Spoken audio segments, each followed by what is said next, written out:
This is a really disturbing story. Police in Arizona obtaining DNA from male employees at a nursing home after a woman who has been in a coma for a decade gives birth.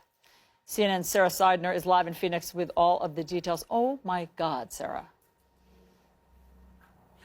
That is just basically the way to describe this. It is absolutely horrifying. That's the way that Hacienda healthcare officials describe this. The family says they are traumatized and they are trying to get through this. But there are still a lot of details that people who have patients that are inside of this facility want to know that have not yet been answered. And they want answered, and they want them now. A stunning revelation at a healthcare facility in Phoenix. The San Carlos Apache tribe said one of its members, a 29-year-old woman living in a vegetative state for more than a decade, was impregnated and had a baby while in the care of Hacienda Healthcare.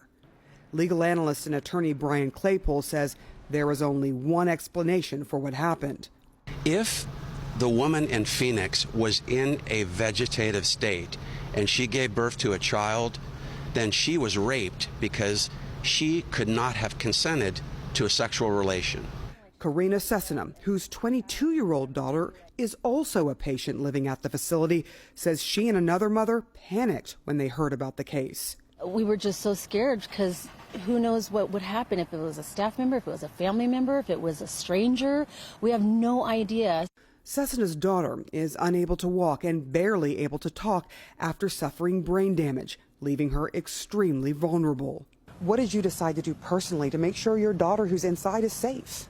I stay here 24/7 now to make sure that she's in a safe environment as well and just move forward because trust has been severely broken. As for the company's CEO, Bill Timmons, he resigned earlier this week. And Hacienda Healthcare's board sent out a statement calling what happened an absolutely horrifying situation and an unprecedented case, without giving specifics of the case. CNN witnessed several police cruisers stationed at the facility during the day, and Phoenix police say they are investigating, but have offered no additional details about the case. Then on Tuesday, Hacienda Healthcare sent this statement saying police served a search warrant to obtain DNA from male staffers. The company said it welcomed the development in the investigation, but Cessna says the healthcare company didn't even inform the families of other patients at the facility about the incident until about 5 days after the birth, and only after local news reports exposed the situation. I think that there's an underlying blanket somewhere that they're trying to hide under, instead of being transparent. They're not being very transparent at all. Again, there are so many questions that people want answers to. We did get a chance to hear from the attorney for the family. The family is not talking at this time, too traumatized to talk. However, they said that a baby boy was born and that boy was born into a loving family and will be cared for. John, Allison. I don't know what to say. There's nothing we can say. Sarah, thank you very much for that reporting.